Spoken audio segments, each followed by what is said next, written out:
ഛാത്രാഹ നമസ്തേ. സർവേഷാം കുശലം വാ. എല്ലാവരും സുഖമായിരിക്കുന്നുണ്ടല്ലേ? നമ്മൾ കഴിഞ്ഞ ക്ലാസ് പഠിച്ച കാര്യങ്ങളൊക്കെ ഓർമ്മയുണ്ടോ?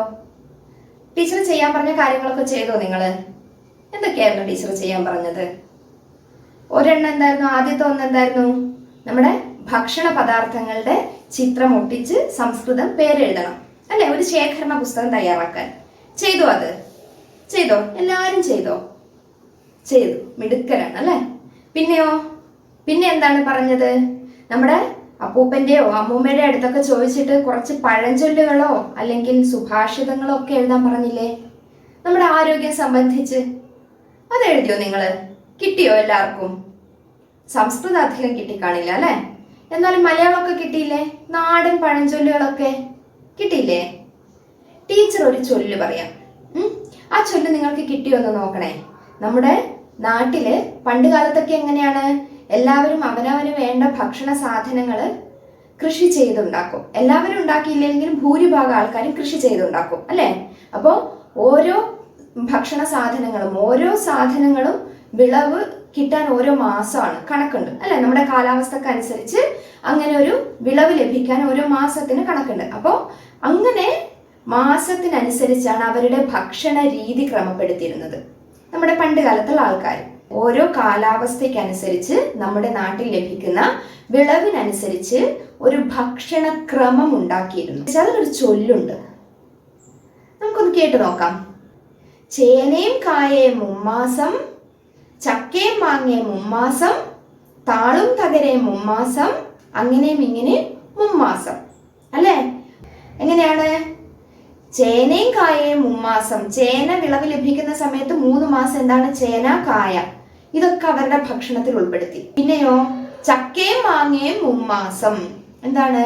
ചക്കയും മാങ്ങയും 3 മാസം. നമ്മുടെ ചക്കയും മാങ്ങയും കിട്ടുന്ന സമയമുണ്ടല്ലോ, ആ 3 മാസം എന്താണ് അവര് ഭക്ഷണത്തിൽ ഉൾപ്പെടുത്തിയിരുന്നത്? ചക്കയും മാങ്ങയും. പിന്നെയോ താളും തകരയും മുമ്മാസം. എന്താണ് താൾ? എന്താണ്? ചേമ്പിൻ താള്.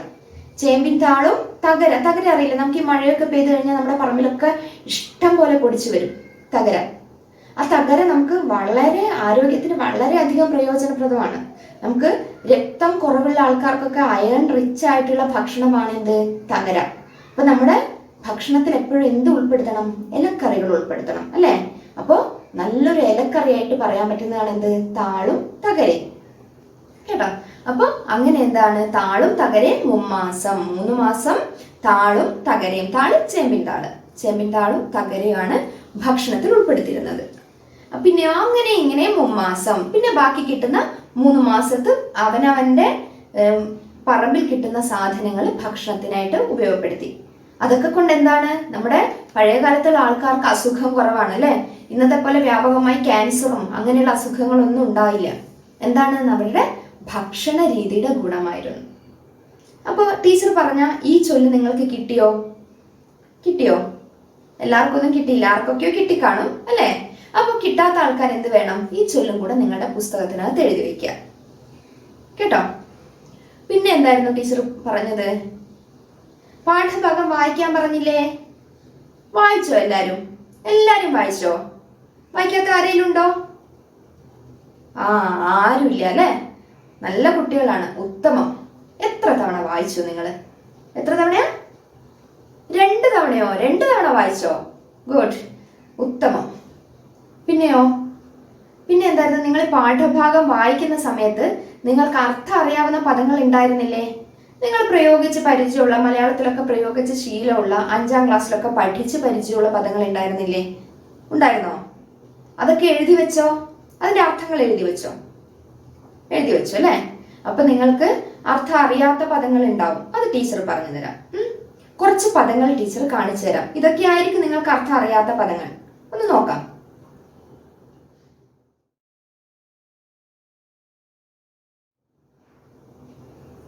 കണ്ടോ? ഈ പദങ്ങളൊക്കെയല്ലേ നിങ്ങൾക്ക് അർത്ഥം അറിയാത്ത പദങ്ങളായിട്ടുള്ളത്? ആണോ? ആണല്ലേ? അപ്പൊ ഇതിന്റെ അർത്ഥങ്ങളും കൂടെ നമുക്കൊന്ന് നോക്കാം. ടീച്ചർ പറഞ്ഞു തരാം മലയാളത്തിലുള്ള അർത്ഥം. കേട്ടോ? എല്ലാവരും എന്ത് വേണം? ഈ ടീച്ചർ പറഞ്ഞു തന്ന ഈ അർത്ഥങ്ങൾ നിങ്ങളുടെ നോട്ട്ബുക്കിനകത്ത് പദവും അതിന്റെ അർത്ഥവും എഴുതി വെക്കണം. കേട്ടോ? ഗതകക്ഷ്യായാം വയം അന്യത് കിം അധികൃത്യ അചർച്ചാമ സ്മരതി കിം. കഴിഞ്ഞ ക്ലാസ്സിൽ നമ്മൾ വേറെ എന്തിനെ കുറിച്ചൊക്കെയാണ് ചർച്ച ചെയ്തത്? ഓർമ്മയുണ്ടോ? ആർക്കെങ്കിലും ഓർമ്മയുണ്ടോ? വദതു. എന്താണ്?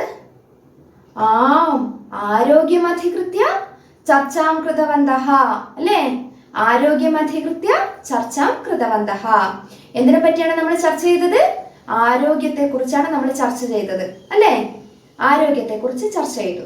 നമുക്ക് കുറച്ച് ആരോഗ്യശീലങ്ങളുടെ ചിത്രം ഒന്ന് കണ്ടു നോക്കിയാലോ? നമ്മൾ ജീവിതത്തിൽ പാലിക്കേണ്ട ആരോഗ്യശീലങ്ങളുണ്ട് അല്ലേ? അതിൽ ചിലതിൻ്റെ ഒക്കെ ചിത്രം ഒന്ന് നമുക്ക് കാണാം. നമ്മുടെ ഈ ചിത്രം നോക്കിയേ. ആദ്യത്തെ ചിത്രത്തിൽ ഒരു കുട്ടി എന്ത് ചെയ്യാണ്? ഭക്ഷണം കഴിക്കുകയാണ് അല്ലേ? ഭക്ഷണം എങ്ങനെയാണ്? ഒരുപാട് ഭക്ഷണം കഴിക്കുകയാണോ? ഇല്ല അല്ലേ? ആവശ്യത്തിന് കുട്ടിക്ക് ആരോഗ്യത്തിന് വേണ്ടി മാത്രമുള്ള കുറച്ച് ഭക്ഷണം കഴിക്കുകയാണ്. അത് നമ്മൾ എന്ത് പറയും? മിതഭോജനം എന്ന് പറയും അല്ലേ? മിതമായി ഭക്ഷണം കഴിക്കുക. അത് നമുക്ക് സംസ്കൃതത്തിൽ എങ്ങനെ പറയാം? മിതഭോജനം കരോതി. എന്താണ് ഒരു ശീലം? എന്താണ്? മിതഭോജനം കരോതി. ഇത് നല്ല ശീലങ്ങളിൽ ഒന്നാണ് അല്ലേ? അടുത്തത് എന്താണ്? കുട്ടി എന്ത് ചെയ്യാണ്? കുളിക്കുകയാണ്. കുളിക്കുമ്പോൾ എന്ത് പറയും നമ്മൾ? സ്നാനം കരോതി. എന്താണ്? കുളിക്കുന്നതിന് എന്താണ് പറയാ? സ്നാനം കരോതി. അടുത്ത ചിത്രം എന്താ കാണുന്നത്? ഒരു കുട്ടി ഉറക്കെഴുന്നേൽക്കാണ് അല്ലേ? എപ്പോഴാണ് ഉറക്കെഴുന്നേൽക്കുന്നത്? നമുക്ക് ജനലിൻ്റെ സൈഡിൽ സൂര്യനെ കാണാൻ പറ്റുന്നുണ്ട്. സൂര്യൻ ഉദിച്ചു വരികയാണല്ലേ? അപ്പോൾ സൂര്യോദയ സമയത്ത് തന്നെ ഉറക്കെഴുന്നേൽക്കുന്നുണ്ട് കുട്ടി അല്ലേ? പ്രഭാതേ ഉത്തിഷ്ഠതി. രാവിലെ എഴുന്നേൽക്കണം. എപ്പോഴാ? സൂര്യോദയത്തിന് മുൻപ് ഉറക്കം എണീക്കണം എന്നാണ് പറയുക. പക്ഷേ നിങ്ങൾ ചെറിയ കുട്ടികളാണ്, നിങ്ങൾ അത്ര രാവിലെ എഴുന്നേറ്റില്ലെങ്കിലും എന്താണ്, സൂര്യോദയമൊക്കെ ആകുമ്പോഴേക്ക് തന്നെ എഴുന്നേൽക്കണം. അതൊരു നല്ല ശീലമാണ്. എന്താണ്? പ്രഭാതേ ഉത്തിഷ്ഠതി. അടുത്തത് എന്താണ്? ഒരു കുട്ടി വേസ്റ്റ് കളയാണ്. എവിടെയാണ് വേസ്റ്റ് കളയുന്നത്? റോട്ടിലാണോ വേസ്റ്റ് കളയുന്നത്? അല്ല അല്ലേ? എവിടെയാണ്? വേസ്റ്റ് ബാസ്ക്കറ്റിലാണ് കളയുന്നത്. അപ്പോൾ വേസ്റ്റ് ബാസ്ക്കറ്റിനെ നമ്മൾ എന്ത് പറയും? അവകരിക എന്ന് പറയും. അപ്പോൾ അവകരികായാം മാലിന്യാനി നിക്ഷിപതി. എന്താണ് പറയുക? അവകരികായാം മാലിന്യാനി നിക്ഷിപതി. അടുത്ത എന്താണ് ചിത്രത്തിൽ കാണുന്നത്? കൈ കഴുകുന്നത് അല്ലേ? കൈ കഴുകുന്നതിന് നമ്മൾ എന്ത് പറയും? ഹസ്തപ്രക്ഷാലനം കരോതി. എന്താണ്? ഹസ്തപ്രക്ഷാലനം കരോതി. പിന്നെയുള്ളൊരു ശീലം എന്താണ്? യോഗാസനം ചെയ്യുക അല്ലേ? ഒരു നല്ല ശീലമാണ് യോഗാസനം ചെയ്യുക എന്നുള്ളത്. വ്യായാമം നമ്മുടെ ആരോഗ്യത്തിന് അത്യാവശ്യമാണ് അല്ലേ? അപ്പോൾ വ്യായാമം ചെയ്യുക. അതിന് നമുക്ക് വ്യായാമത്തിന് വേണ്ടി ഏറ്റവും വലിയൊരു നല്ലൊരു വഴി എന്താണ്? യോഗാസനം ചെയ്യുക എന്നുള്ളതാണ്. അതിന് സംസ്കൃതത്തിൽ എന്ത് പറയും? യോഗാസനം കരോതി.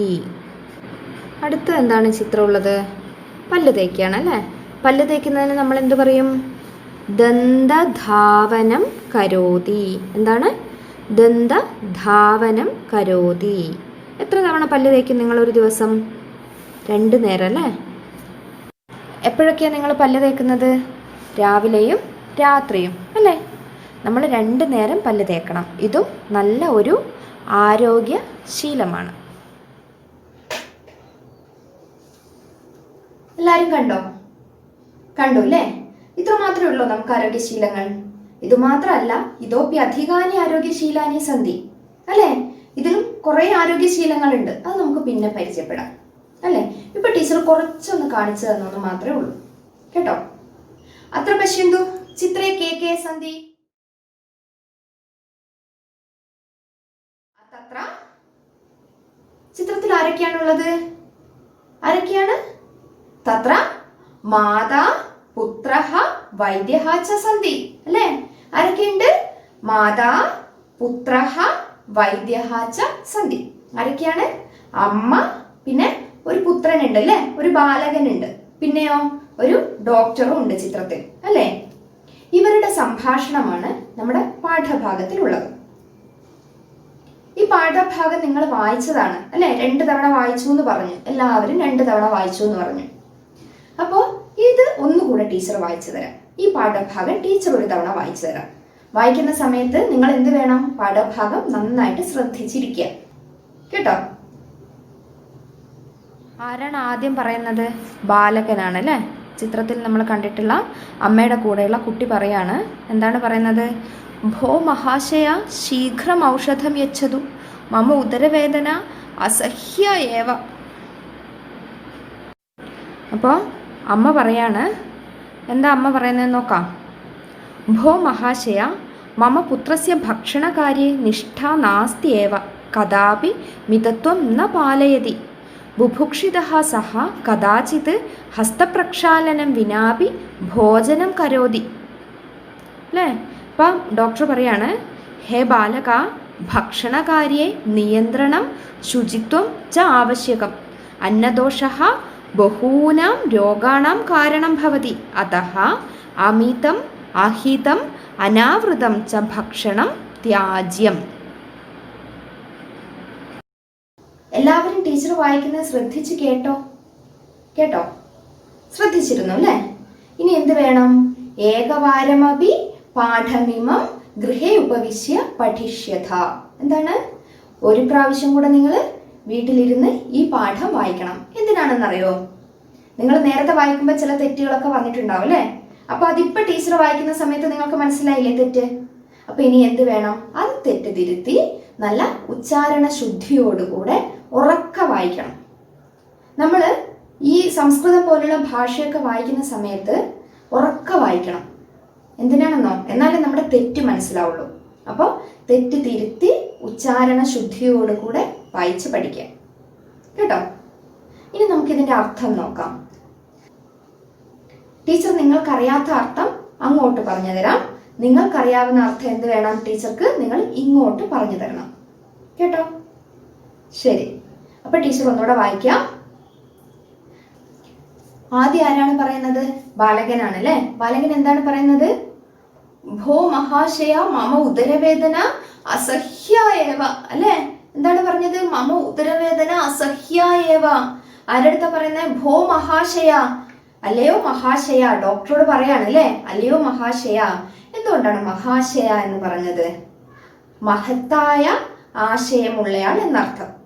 അതായത് നമ്മളെക്കാൾ അറിവുള്ള ആൾക്കാരെ നമ്മൾ എന്ത് വിളിച്ച് അഭിസംബോധന ചെയ്യണം? ഭോ മഹാശയ എന്ന് വിളിക്കണം.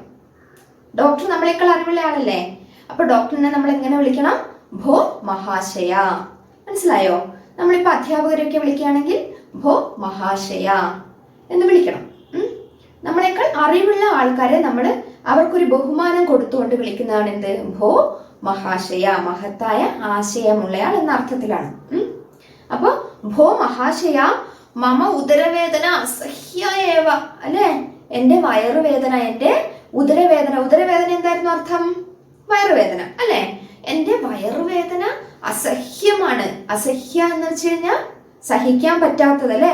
എനിക്ക് വയറുവേദന സഹിക്കാൻ പറ്റുന്നില്ല. പിന്നെയോ ശീഘ്രം ഔഷധം യച്ഛതു. എന്താ? പെട്ടെന്ന് തന്നെ. ശീഘ്രം പെട്ടെന്ന് അല്ലെ? പെട്ടെന്ന് തന്നെ ഔഷധം. ഔഷധം എന്താണ്? എന്താണ് ഔഷധം? മരുന്ന്. ഉത്തമം, മിടുക്കൻ. എന്താണ്? മരുന്ന് അല്ലെ? ഔഷധം യച്ഛതു. ശീഘ്രം ഔഷധം യച്ഛതു. പെട്ടെന്ന് തന്നെ മരുന്ന് നൽകൂ. കുട്ടിക്ക് വയറുവേദന സഹിക്കാൻ പറ്റുന്നില്ല അല്ലെ? അതുകൊണ്ട് പെട്ടെന്ന് മരുന്നിന് പറയാണ് ഡോക്ടറിന്റെ അടുത്ത്. അപ്പോ അമ്മ പറയാണ്, ഭോ മഹാശയ മമ പുത്രസ്യ ഭക്ഷണകാര്യ നിഷ്ഠ നാസ്തി ഏവ. എന്താണ് അമ്മ പറയുന്നത്?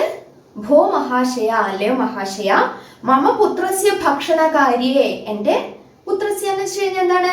പുത്രന്റെ അല്ലെ? എന്റെ പുത്രന്റെ ഭക്ഷണകാര്യെ നിഷ്ഠ നാസ്തി ഏവ. എന്താ? എന്റെ പുത്രന്റെ ഭക്ഷണ കാര്യത്തിൽ ഒരു നിഷ്ഠയുമില്ല. എന്താ നിഷ്ഠ എന്ന് വെച്ച് കഴിഞ്ഞാല്? നിഷ്ഠ എന്ന് വെച്ച് കഴിഞ്ഞാൽ ചിട്ട. ചിട്ട. നമുക്ക് നമ്മുടെ ജീവിതത്തിന് ഒരു ചിട്ടയുണ്ട്. ഓരോ ദിവസത്തെയും കാര്യങ്ങൾക്ക് ഒരു ചിട്ടയുണ്ട് ഇല്ലേ? നമ്മൾ രാവിലെ എഴുന്നേൽക്കും, പല്ല് തേക്കും, കുളിക്കും. അങ്ങനെയാണ് നമ്മുടെ ക്രമപ്പോണം. അല്ലാതെ നമ്മൾ രാവിലെ എഴുന്നേറ്റ് ഭക്ഷണമൊക്കെ കഴിച്ച് തോന്നുമ്പോഴാണോ പല്ല് തേക്കുന്നത്? അല്ല അല്ലേ? അപ്പോ നമ്മുടെ ജീവിത രീതിക്ക് ഒരു ചിട്ടയുണ്ട് അല്ലേ? അതാണ് നിഷ്ഠ എന്ന് പറയുന്നത്. അപ്പോൾ ഭക്ഷണത്തിന് ഒരു ചിട്ടയുണ്ട്.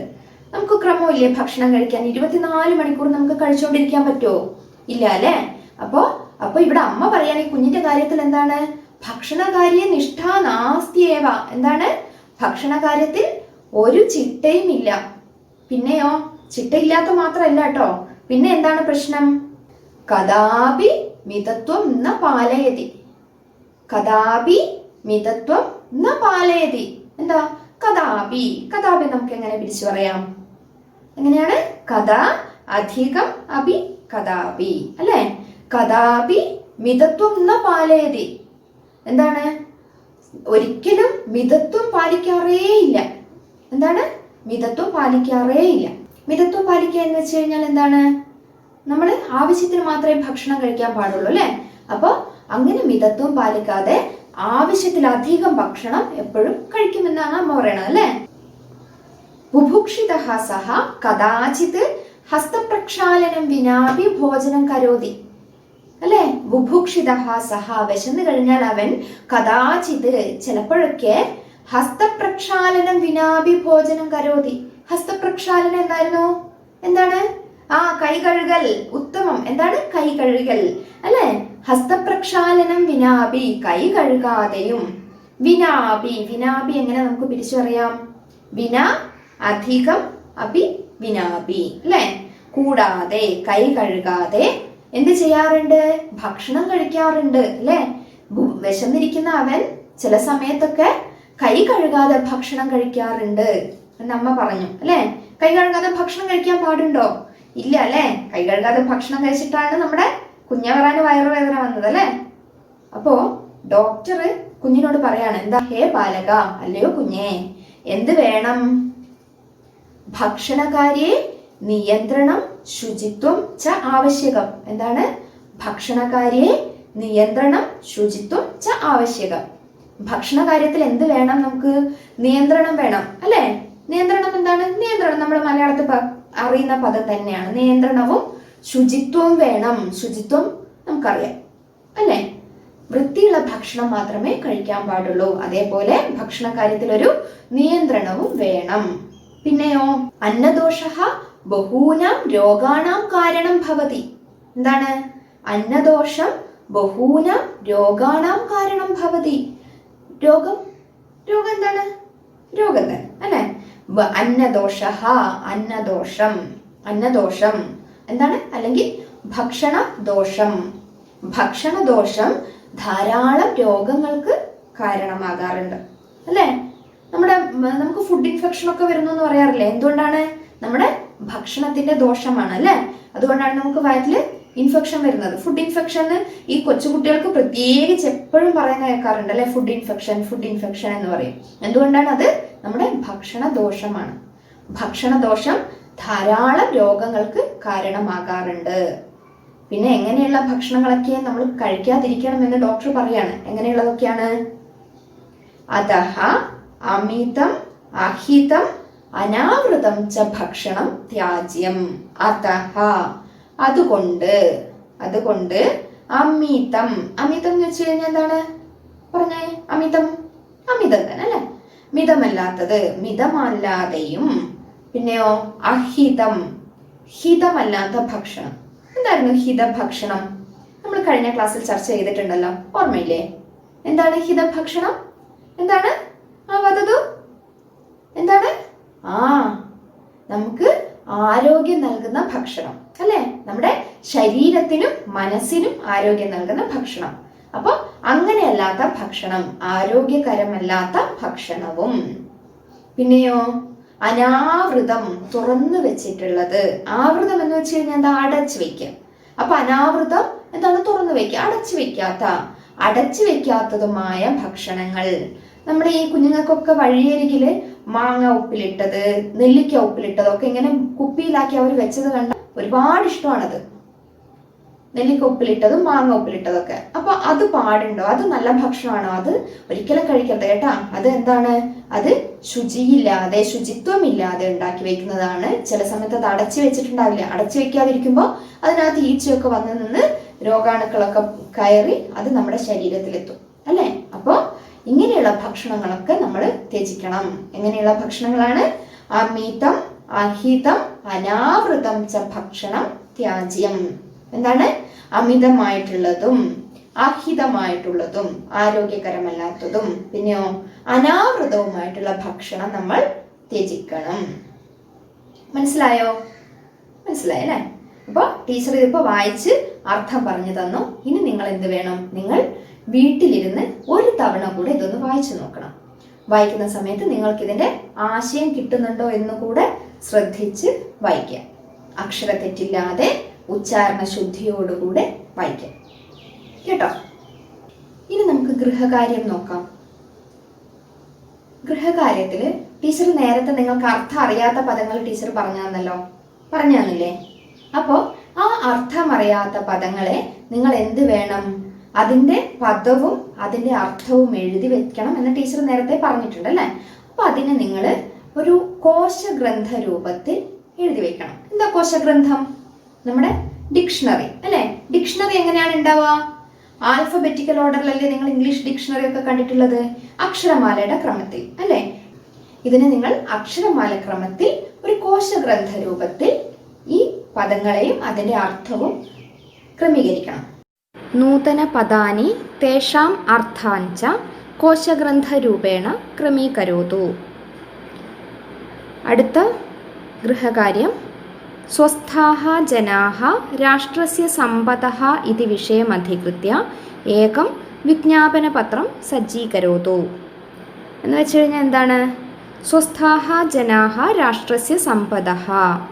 ആരോഗ്യമുള്ള മനുഷ്യർ രാഷ്ട്രത്തിൻ്റെ സമ്പത്താണ് എന്ന വിഷയത്തെ അധികരിച്ച് ഒരു വിജ്ഞാപന പത്രം സജ്ജീകരിക്കണം. വിജ്ഞാപന പത്രം എന്ന് വെച്ച് കഴിഞ്ഞാൽ എന്താ? ഒരു നോട്ടീസ് അല്ലേ? നോട്ടീസ് അറിയില്ലേ നിങ്ങൾക്ക്? നോട്ടീസ് സജ്ജീകരിക്കുന്നത് എങ്ങനെയാണെന്ന് അതിൻ്റെ ഒരു മാതൃക ടീച്ചർ കാണിച്ചു തരാം. ഇതാണ് വിജ്ഞാപന പത്രത്തിൻ്റെ മാതൃക. നിങ്ങൾ വിജ്ഞാപന പത്രം നിർമ്മിക്കുന്നത് എങ്ങനെയെന്ന് 5ാം ക്ലാസ് പഠിച്ചിട്ടുണ്ടല്ലേ? ഒരു പാഠം. അപ്പോൾ വിജ്ഞാപന പത്രം സജ്ജീകരിക്കുമ്പോൾ നമ്മൾ എന്തൊക്കെ ശ്രദ്ധിക്കണം? അതിനൊരു തലക്കെട്ട് വേണം. തലക്കെട്ട് എങ്ങനെയുള്ളതാവണം? ഇതിൻ്റെ സംക്ഷിപ്ത രൂപമാവണം. എന്താണോ നിങ്ങൾ വിജ്ഞാപന പത്രത്തിലൂടെ പറയാൻ ഉദ്ദേശിക്കുന്നത് അതിൻ്റെ സംക്ഷിപ്ത രൂപമാവണം തലക്കെട്ട്. തലക്കെട്ട് വായിച്ചാൽ തന്നെ നമുക്കതിൻ്റെ കാര്യം മനസ്സിലാവണം. പിന്നെയോ അതിനകത്തുള്ള വിഷയം എന്തൊക്കെയാണ്? എന്തൊക്കെ ഉൾപ്പെടുത്തണം അതിനകത്ത് ഇത് എവിടെ വെച്ച് നടക്കുന്നു, ഏത് തീയതിയിൽ നടക്കുന്നു, അത് കൃത്യമായിട്ട് എവിടെ, എപ്പോൾ, എന്ത് എന്നുള്ള കാര്യം വിജ്ഞാപന പത്രത്തിൽ സൂചിപ്പിച്ചിരിക്കണം. എവിടെ വെച്ചാണ് അതിൻ്റെ നടക്കുന്ന സ്ഥലം, എവിടെയാണ്, ഏത് തീയതിയിലാണ്, എന്താണ് ഇതിൻ്റെ ഉദ്ദേശം. ഇത്രയും കാര്യങ്ങൾ വിജ്ഞാപന പത്രത്തിൽ ഒരു 3-4 സെൻറ്റൻസായിട്ട് നിങ്ങൾ എഴുതണം. ഒരുപാട് വിശദീകരിച്ച് വേണ്ട, വളരെ സംക്ഷിപ്തമായി ഇത്രയും കാര്യങ്ങൾ എവിടെ, എപ്പോൾ, എന്ത് എന്നുള്ള കാര്യം നിങ്ങൾ സൂചിപ്പിക്കണം. ഇതാണ് നിങ്ങൾ വിജ്ഞാപന പത്രം എഴുതുമ്പോൾ ശ്രദ്ധിക്കേണ്ടത്. മനസ്സിലായോ? അപ്പോൾ ഈ ഒരു മാതൃകയിൽ നിങ്ങളൊരു വിജ്ഞാപന പത്രം തയ്യാറാക്കുക. ശരി, അപ്പോൾ നമുക്ക് അടുത്ത ക്ലാസ്സിൽ കാണാം. അതുവരെ നിങ്ങളെല്ലാവരും നല്ല സന്തോഷത്തോടു കൂടി ആരോഗ്യത്തോടു കൂടി വീട്ടിൽ തന്നെ കഴിയുക കേട്ടോ. ശരി.